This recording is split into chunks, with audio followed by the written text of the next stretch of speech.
Rolf.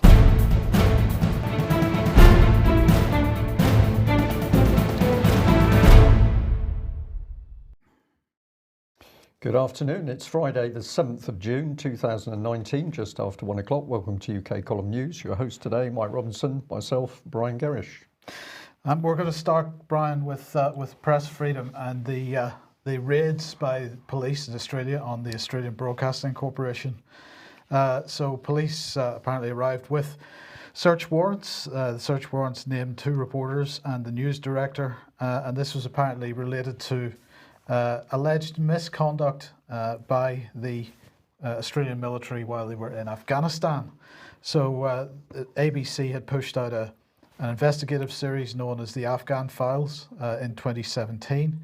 And they say that these revealed allegations of unlawful killings and misconduct by the Australian Special Forces in Afghanistan. And they said it was based off hundreds of pages of secret defence documents leaked to ABC. So here's a couple of images of the warrant. One of I think the head of news at ABC was tweeting this out live on Wednesday when it was taking place.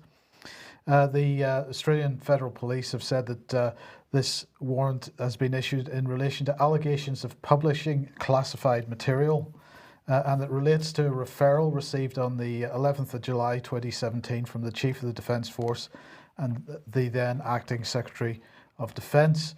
But it wasn't the only search going on. The day before, the previous day, the Sunday Telegraph in Australia journalist Annika Smethurst had been, her home had been raided. And this was apparently related to, unrelated to the ABC events, but related to a 2018 report that she published about government plans to spy on the Australian public. So the police said that the raids were not connected on Tuesday and Wednesday, but both relate to separate allegations of publishing classified material, contrary to the provisions of the Crimes Act 1914, which is an extremely serious matter that has the potential to undermine Australia's national security. And the police defended their actions. They said that they had been independent and impartial at all times. So no doubt that fills you with confidence.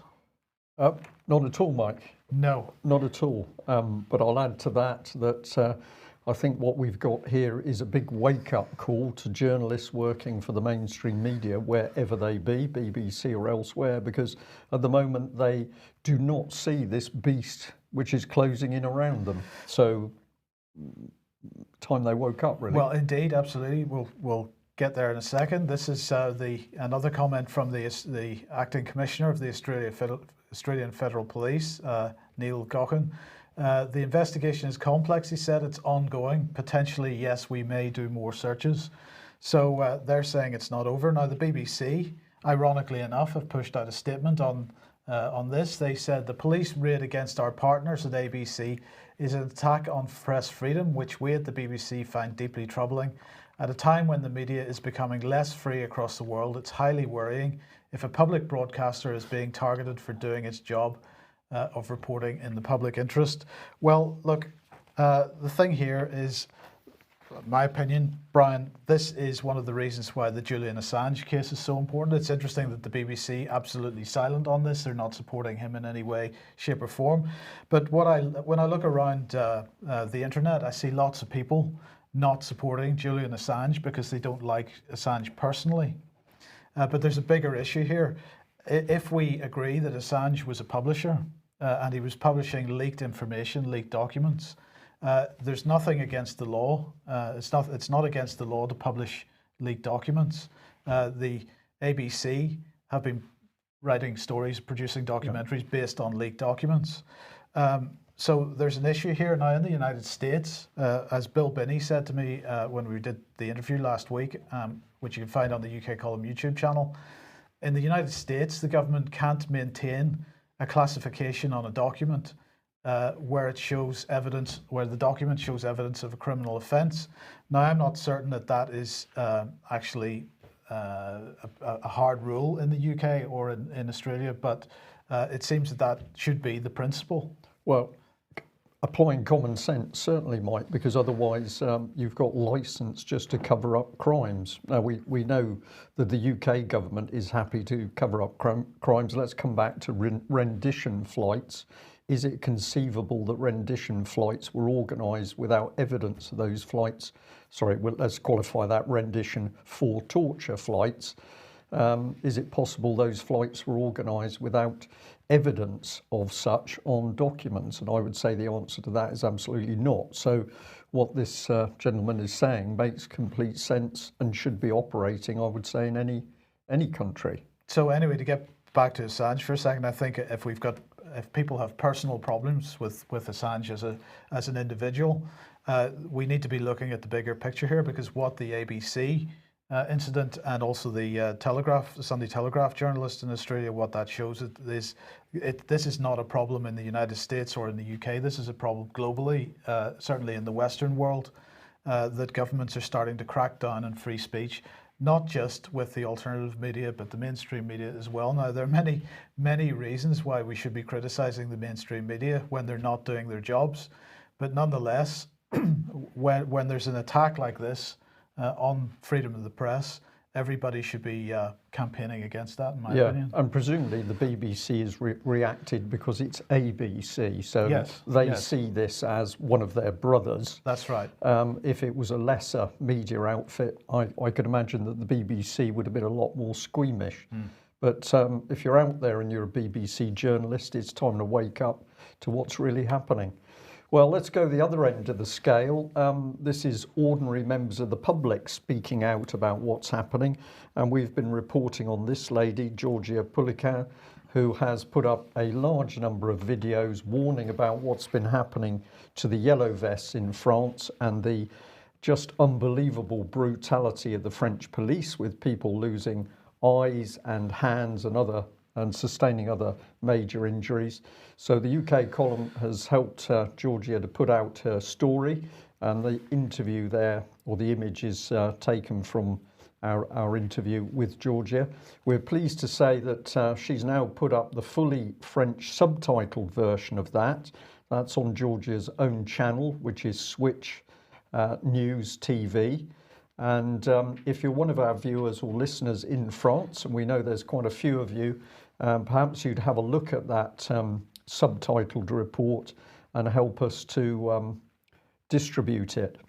Now, why are matters in France important? And let's just remember what you've been talking about, gagging the media. This is something very, very interesting here, sent through to us this morning. So initially taken from a lady's Twitter page, Angela Walsh. Fascinating new law from France banning publication of statistical analyses of judges' decisions. Seems like an attempt to maintain mystique, legitimacy of legal system as above the flaws of particular humans. Well, we were able to do a little bit of work on this before coming live, and this particular publication, Artificial Lawyer, has got a very good article. So here we are: France bans judge analytics, 5 years in prison for rule breakers. And I read this, Mike, and I thought how interesting that we've got this coming out in France as the public in France are getting more and more concerned about decisions about yellow vests. Is this some issue of national security? No, it just appears to be that the French judiciary don't want analytics showing what sort of decisions they make compared to what case they're examining. But when I read this, what came into my head, and north of the border in Scotland, we've got the business that the judges don't want their interests made public, so the public can be sure there's no conflict of interest. The judges are secretive. I think this is the start of circling of the wagons, because people are now really getting interested in who the judges are and the decisions they're making. This is a little bit from the article. It says, in a startling intervention that seeks to limit the emerging litigation analytics and prediction sector, the French government has banned the publication of statistical information about judges' decisions, with a 5-year prison sentence set as the maximum punishment for anyone who breaks the new law. And it goes on, the new law encoded in Article 33 of the Justice Reform Act is aimed at preventing anyone but especially legal tech companies focused on litigation prediction and analytics, from publicly revealing the pattern of judges' behaviour in relation to court decisions. A key passage of the new law states the identity data of magistrates and members of the judiciary cannot be reused with the purpose or effect of evaluating, analysing, comparing, or predicting their actual or alleged professional practices. So if we've got a biased judge, we certainly don't want any form of analytics pointing that out to the public. And if you try and do that, you're going to get 5 years in prison. But don't worry that France under President Macron is allegedly still a democracy. Nearly used the wrong word there. Democracy under the European Union superstate. Last night, Ian Crane was in the studio and John Smith from the Common Law Court was his guest. I recommend people watch that discussion, Humanity versus Insanity, episode 117. You can see that on Ian R. Crane's YouTube channel. And one of the things that John Smith was discussing was the extradition of Lynn Thayer to France, because the Common Law Court has stepped in to assist with that. The paperwork has gone initially to the High Court, but now to the Supreme Court to try and prevent this extradition of Lynn Thayer, of course, one of the people involved with GC-MAF and cancer, helping people with cancer through GC-MAF.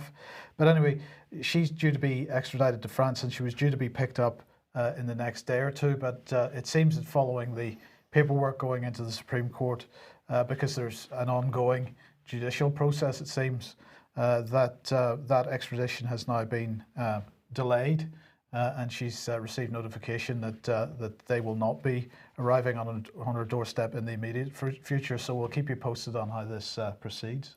And a very interesting exercise, Mike, because the minimum we can say from this is that the courts have not been able to dismiss these common law court findings out of hand. They've had to react, and that reaction has been a significant delay in the process as a minimum. So we can see here that where common law is being brought to the fore, the so-called judicial system in this country is having problems with it. And why is that? Because, of course, common law has been suppressed. But more on this in due course. Let's have a look at this report with The Guardian, considering what we've just been discussing about common law. Ex-soldier denied jury trial over Northern Ireland killing. Dennis Hutchins faces trial in a Diplock court for alleged attempted murder during the Troubles. And the text here said that he was a member of the Lifeguards Regiment. He shot a man running away who failed to stop. But unfortunately, the man running away had learning difficulties and was very frightened of men in uniform. So this is a particularly sad case. But Hutchins had sought trial before a jury rather than a Diplock court, where the judge decides the case in order to avoid the danger of jury intimidation in terrorist-related cases. Now, I think there's a huge amount of questions to be asked around what's going on here, but let's have a look at what the judge had to say.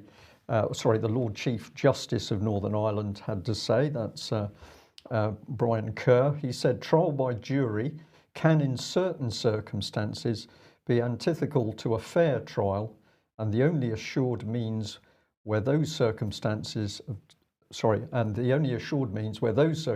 obtained of ensuring that the trial is fair is that it be conducted by a judge sitting without a jury. There was no fundamental right to have a trial by jury. The fundamental right is to a fair trial. I think that's not quite correct. Well, exactly, Mike, because of course what this brings in to the fore is common law, the foundation of the law system in this country, which says that you are entitled to trial by jury. So there's a number of questions being raised in this case, but here we see the judges apparently just changing constitutional law as they see fit. Although, to be fair to Mr. Kerr, let's have a look at the wiki report on Diplock courts. I just chose this source to be quick for the news, but basically it says Diplock courts were criminal courts in Northern Ireland for non-jury trial of specified serious crimes.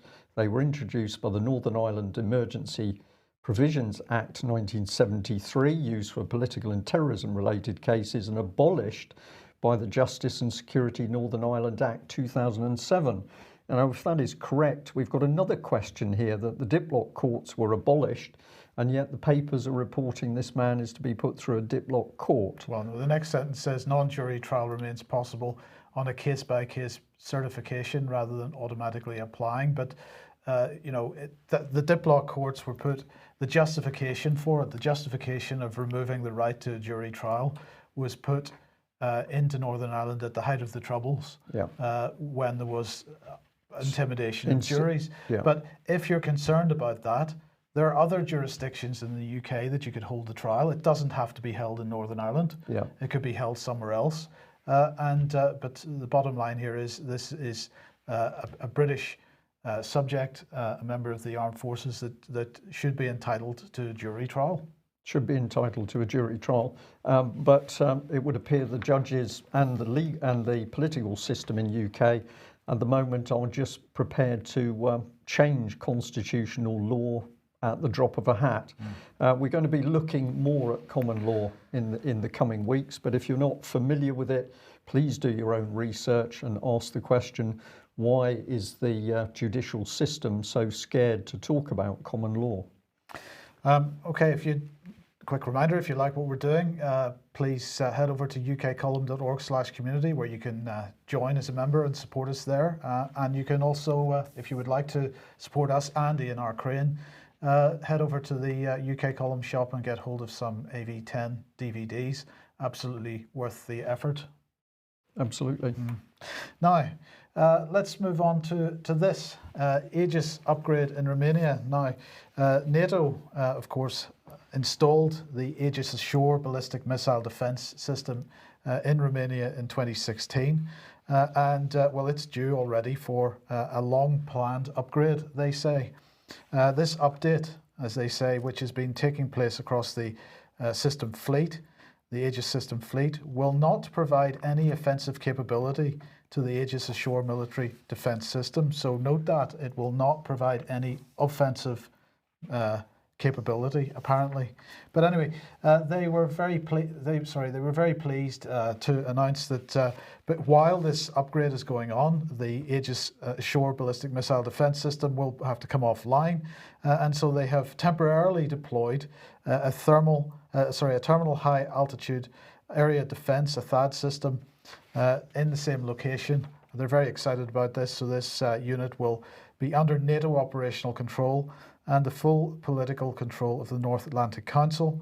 It will only remain operational, they say, until the Aegis Ashore Romania site is back online. The update and deployment are expected to last several weeks. In accordance with NATO's ballistic missile defense system, it is purely defensive. Aegis Ashore Romania is purely a defensive system. They say that in a 4-paragraph press release. They say that at least twice. They're very excited to make sure that we understand that it is purely a defensive system. And that is because it's not, is the simple explanation, because of course what you're doing is providing air and missile defense for whatever else you're doing on the ground. And what we're seeing going on the ground is a reinforcement and forward deployment of military assets. So the two go hand in hand. So it's a complete red herring to claim that this is a defensive system. Its object is to protect what you are building as an offensive system. Now, a couple of days ago, we were talking about the Turkey, that is the F-35, and the issues with respect to Turkey and the Turkey wanting to purchase the S-400 missile defense system from Russia. Well, the United States has decided that it will not be accepting any additional Turkish pilots to come to the United States for training on this aircraft. 4 Turkish pilots are currently training at Luke Air Force Base. 2 additional Turkish pilots are also there working as instructors, but beyond those 6, they are not going to take any more. There are also 20 aircraft maintainers there but it doesn't look like they're going to get any opportunity to maintain any aircraft. Now, we highlighted what Catherine Wheelbarger had to say on Monday's programme. Completion of this transaction would be devastating, not only for the F-35 programme. This is the transaction to buy the S-400s from Russia, on which the West has placed its modernising integrated air capability, but it would potentially rupture Turkish interoperability with NATO. Well, she has also said the S-400 is a Russian system designed to shoot down an aircraft like the F-35, and it's inconceivable to imagine Russia not taking advantage of that intelligence collection opportunity. So that's it. Looks like Turkey is going to be dropped from this programme, and I ask the question once again, where does this leave engine maintenance? Yeah, well, nobody wants to answer that question, Mike. But the whole thing is a shambles. But of course, it's been a well-engineered shambles, because the plan has been for many years to include Turkey in this program, even though Turkey was not fully committed one way, whether it was to the European Union or to the Russian side. So nobody's asking the question, who created this absolute chaos in defence, where we're supposed to have bought the F-35 to have it immaculately maintained in Turkey, but now it's not going to happen. Well, of course, not all of it, just the engines. Just the engine. Just the engines. You've got to take the engines out and ship them to Turkey for maintenance and upgrades. Right. It's a really clever system, isn't it? No. No. But it gets better. Now, this is not a bad article in the national interest here. Its headline is, "The Royal Navy has big aircraft carrier plans armed with F-35s." And they make a few useful points. They say that Penny Mordaunt took over as Defence Secretary after Theresa May fired Gavin Williamson for allegedly leaking the Huawei, the decision on Huawei, which of course he didn't. And they say that when the Prince, well, they quote Penny Mordaunt as saying that when the Prince of Wales joins Queen Elizabeth in the fleet in the near future, we'll have one aircraft carrier available at very high readiness at all times. And this will match our strategic nuclear deterrent with a conventional one. I want to make sure that we make the most of this incredible sovereign capability. But they make the point that the most recent round of defence cuts, which began in 2010, eliminated 2 aircraft carriers, 2 amphibious ships, 4 frigates, an army brigade, more than a third of the army's tanks and artillery, and all of the Air Force's Harrier jump jets and maritime patrol aircraft.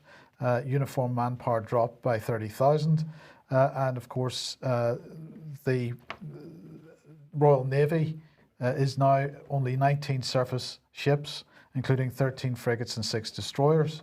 And they don't have, and they make the point that we have made many times, we do not have the support vessels for the carriers. Now they're saying that British military spending has stabilised around $55 billion annually. And they say that, but even $55 billion a year might not be enough to maintain both carriers and their aircraft, plus a robust fleet of naval surface combatants that, amongst other missions, escort the carriers during wartime. But they don't ask the question how this untenable situation can continue to be. They don't ask the question, why would Britain have 2 aircraft carriers, which they are arguing are going to cost to maintain our entire defence budget? And of course, so they don't mention EU Defence Union and so on. Now, the key point is that the Royal Navy has big aircraft carrier plans, they say, and this is because on the 15th of May, Penny Mordaunt announced that the Ministry of Defence will develop a new national carrier policy.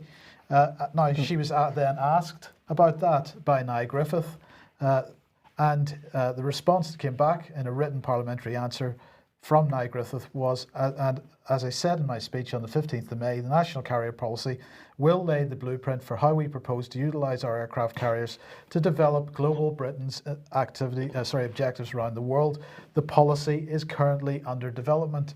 And of course it's currently under development because right at the heart of that policy is going to be the fact that the carriers will be part of Defence Union at a EU level because they can't function any other way. And that cannot be made public at this point in time. Yeah, they're in a complete mess over this. To say that you built these two aircraft carriers at billions of pound cost, but you didn't know what you were going to use them for. Now we've built them, we're actually going to sit down and think what we can do with them. This is where the British government is at the moment under the Conservatives, and the national carrier policy. It sounds a little bit like one of the delivery van services, doesn't it? So we've got these big aircraft carriers. We're going to use them to project British global power. That's what they said. But unfortunately, at the moment, we're not sure how we're going to do that, and we're going to have a think. Yes. Speechless. A lot of people say we're too serious, so we're going to start laughing because we don't know how to report this anymore. It is so bizarre, it is so full of cartoonness that it's getting very difficult to report the news. What should people be doing? They should be pinning their politicians down on a minute-by-minute basis to challenge them over what must be a vast waste of money while we can't support elderly people or the NHS. But we'll smile. Well, of course, the military can't run carriers at the moment, but they can watch what is happening on social media. I'd just like to say that somebody sent us in this little one, which I thought was really excellent. So a gentleman, Peter de Gourley, said, "Do you mean to use the official @Gowerton Primary School account to tweet this hatred, or did you think you were on your personal account? It's frightening that such people have influence over our children during their formative years." And here's the tweet, and it has come on the Gowerton Primary, which is a South Wales primary school account.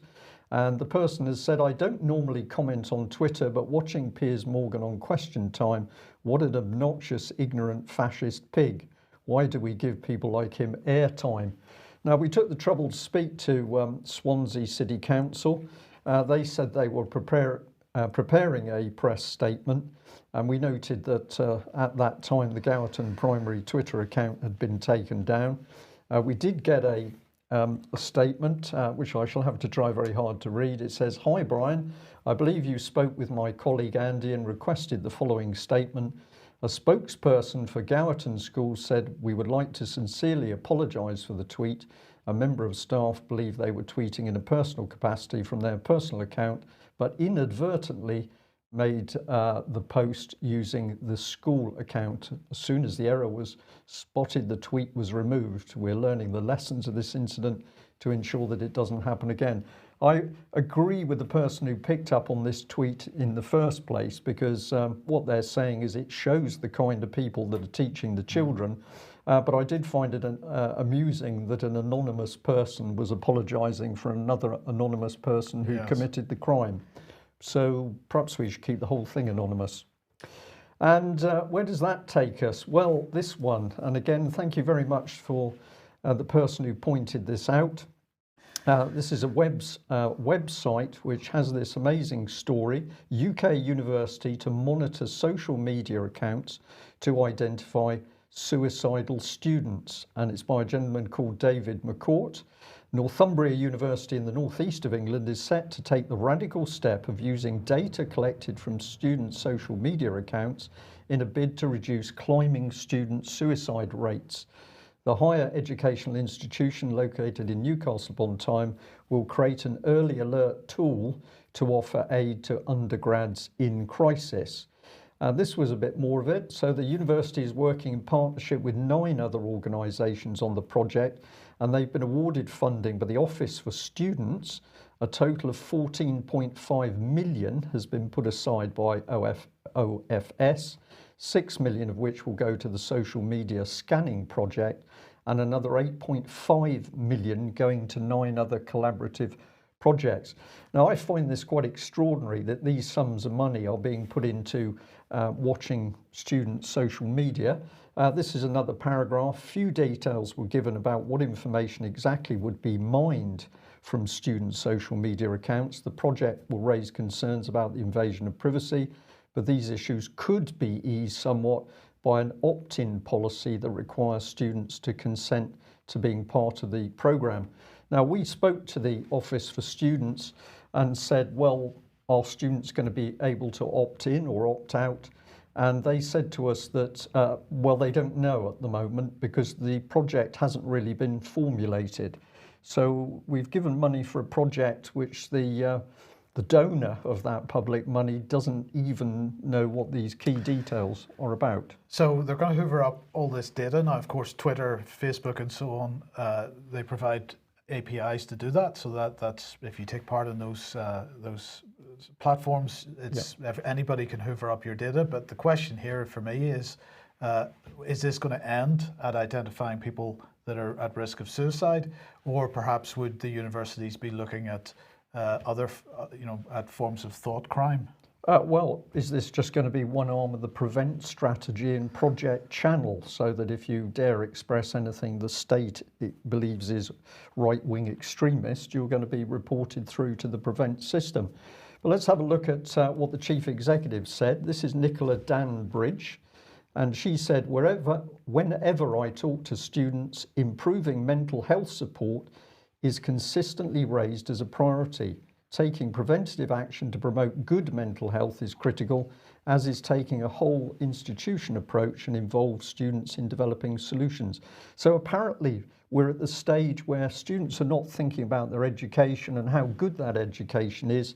They're preoccupied with their mental health. If that's true, we're in a pretty serious position. I'm not sure what the truth is.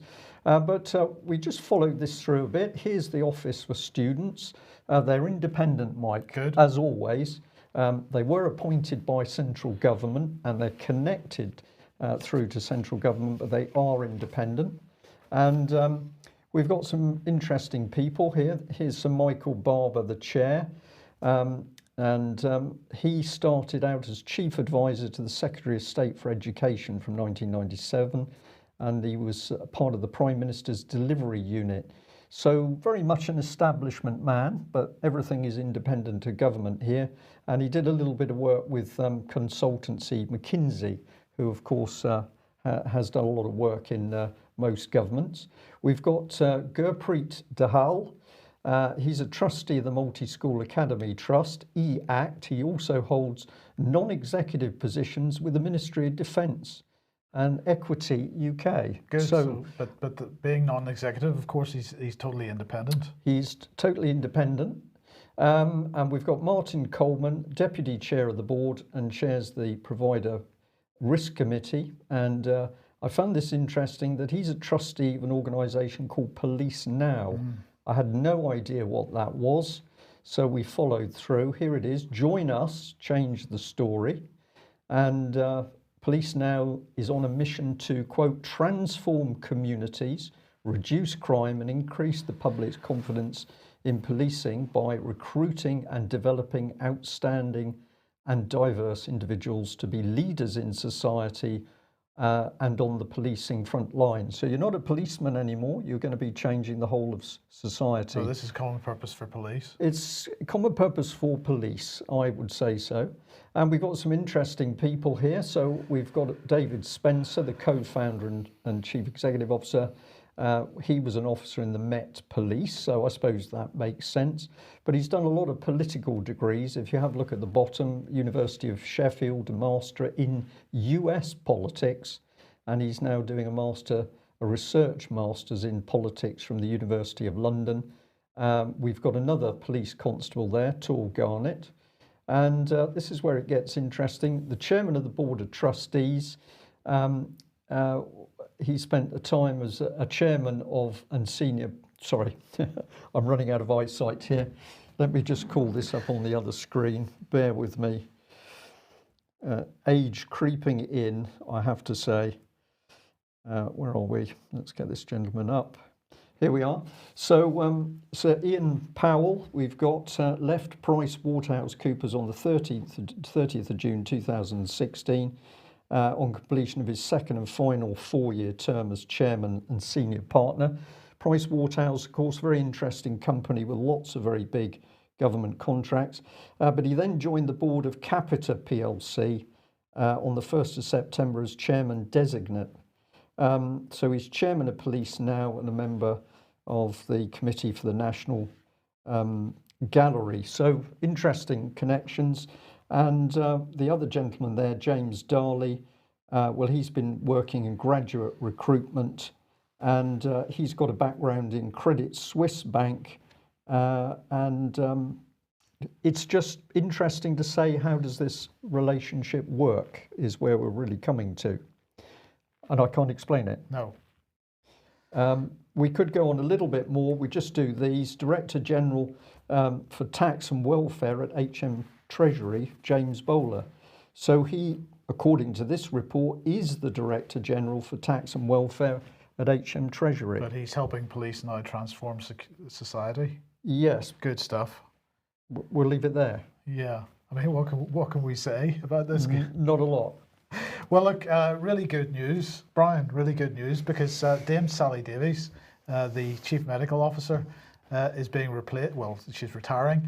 Now, she came to fame for most people following her advice over the Novichok poisoning and the Skripal affair. My advice for any individual: wash your clothes and wipe down any personal items, shoes and bags with cleansing or baby wipes before disposing of them in the usual way. So baby wipes solve Novichok. I'm glad to know that, or to remind everybody of that. Well, she is being replaced, as I say, with this gentleman. This is Chris Whitty.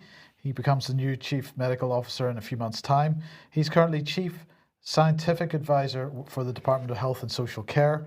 He is also the Professor of Public and International Health at the London School of Hygiene and Tropical Medicine. He's a practicing NHS consultant physician in acute medicine and infectious diseases at University College London Hospitals. And he is also Gresham Professor of Physics. And he will replace Dame Sally Davies in October. So that's all good stuff. I have asked, but haven't had a response yet, what his view is of baby wipes and Novichok. We wait to see. But in the meantime, Vladimir Putin has decided to make a comment on this whole business. And he's basically just saying to the British government, will you wise up? He said, interests in economic and social spheres and global security are more important than spy games. London should leave all that trivia aside and do business. Yeah, but unfortunately, I don't think they're going to. I think they're heavily committed to the spy business, Mike, but we'll see. Absolutely. Now, even better news, Greta Thunberg has managed to get herself a badge. This is good news.